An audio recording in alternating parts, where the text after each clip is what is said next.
we got to talk about what's going on during spring football right now down there in Norman. Talked to some people with boots on the ground close to the Sooners, and they all kind of say the same thing. There's a different feel in the air right now when it comes to spring ball.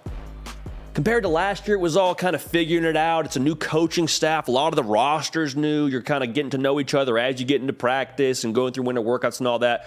The feeling right now in Norman is that the intensity, they took the notch and just turned it up a little bit. Emerald style. They kicked it up a notch, if you will. They understand that the standard in Norman is very, very much so at a different place than what they achieved a season ago. 6-7, to put it bluntly, that ain't it. And the good news for you, if you're an Oklahoma fan, is that they all understand that ain't it. I was watching a couple clips of practice, and there was one in particular that got me fired up.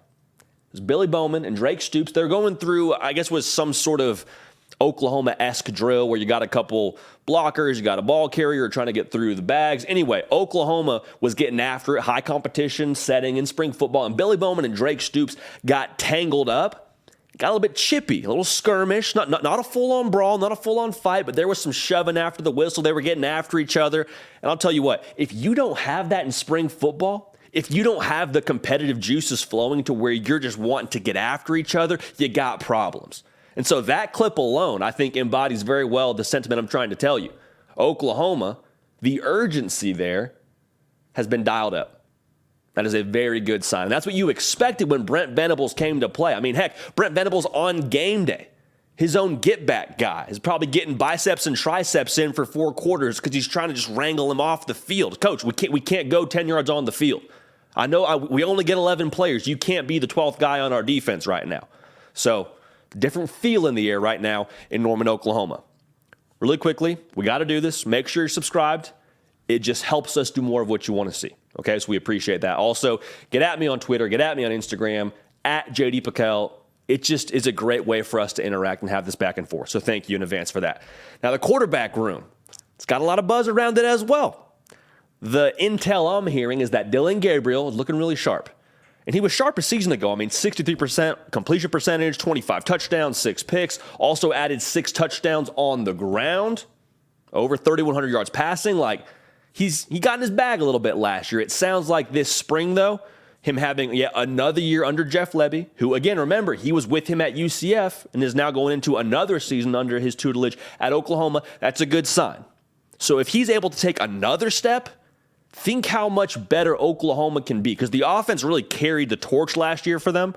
And if they were to progress and Dillon Gabriel progresses, I think it goes without saying that's a very good thing for Oklahoma. Now, here was the interesting note. Dillon Gabriel's progressing. That's great. It's kind of what you expected, right? I was told there is kind of a Spencer Rattler and Caleb Williams feel during spring football with Jackson Arnold in that room. Jackson Arnold, from what I'm hearing, could very well be the most talented quarterback on campus right now at Oklahoma. Now, the difference is, some people felt that fall, or that spring rather, when Caleb Williams and Spencer Rattler were going through spring practice, that Spencer Rattler, at some point in time, could get overtaken by Caleb Williams. The feel right now is that Dillon Gabriel, if he's not playing quarterback for you this year in Norman, Oklahoma, something's gone wrong. Like, either he hasn't brought his best to the table, or Oklahoma is underachieving and they got to play the freshman. Like, the feeling is Dillon Gabriel and him not bringing his best to the table looks different than what Spencer Rattler did when he got benched at Oklahoma. Like, Dillon Gabriel last year threw 6 picks the entirety of the season. Spencer Rattler, during that one season when he got benched, so what? They were 5-0. He had thrown 5 interceptions.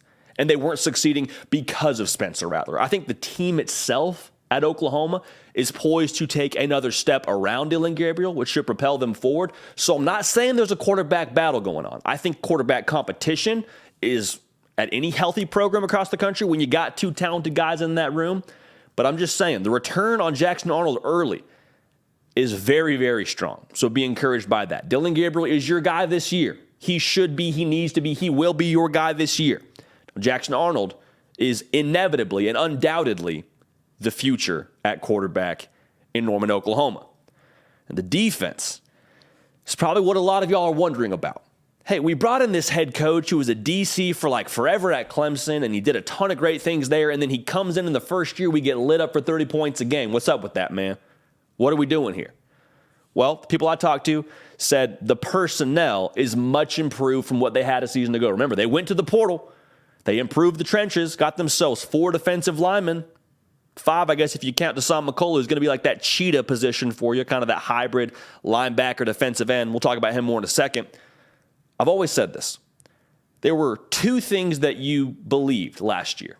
One of the 2, at least, rather, when it came to Oklahoma falling short of expectations defensively. You either believed, 1, Brent Venables, you can't coach defense. Okay, I'm pausing to let that really sink in and see if you actually believe that. The second is, hey, the personnel just probably isn't up to par for what we need to execute this plan.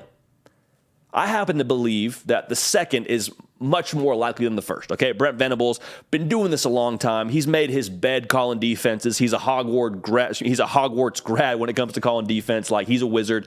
He knows what he's doing. Okay, defensively, the personnel now is much improved.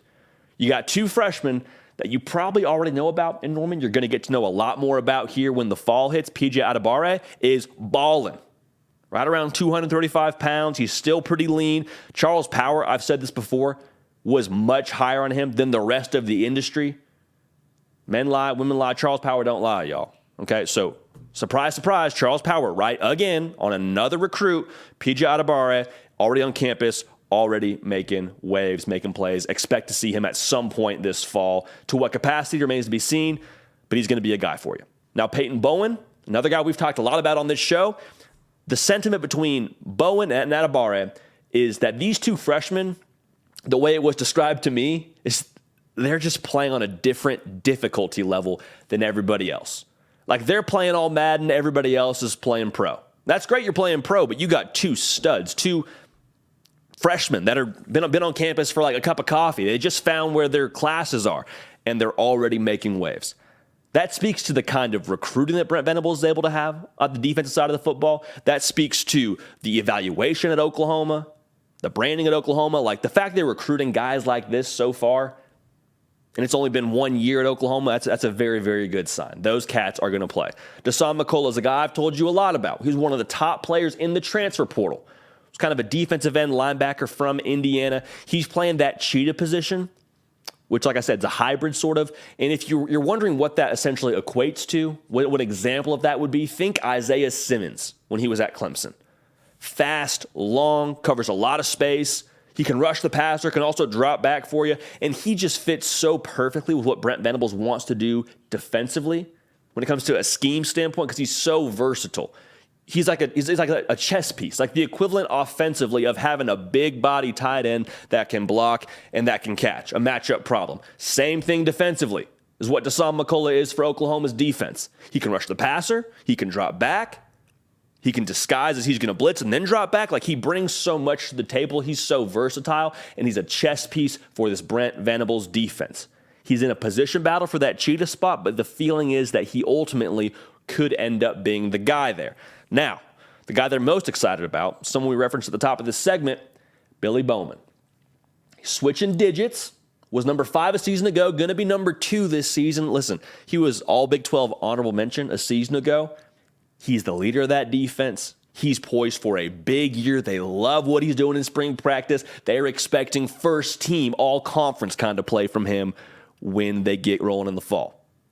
I'll just tell you this. I mean, seeing him mixed up with Drake Stoops, seeing that competitive edge, and already knowing what he brings to the football field from a gameplay standpoint, like, Billy Bowman's a program guy through and through. So Billy Bowman's good enough for me if he's good enough for the good people down there in Norman, Oklahoma. So different feel in the air, different sense of urgency. The quarterback room is in a really good spot. For this year, yes, and for the future, they are juiced about Jackson Arnold. And then defensively, personnel, substantially better than it was a season ago when you gave up 30 points a game. Brent Venables, don't get it twisted now. He can coach ball, coach defense, and he's got Oklahoma doing a lot of good things so far through spring ball. Hey, y'all, thanks so much for watching. Subscribe to the channel here to make sure you don't miss an episode of The Hard Count. Also, be sure to check out other videos on the On3 YouTube channel.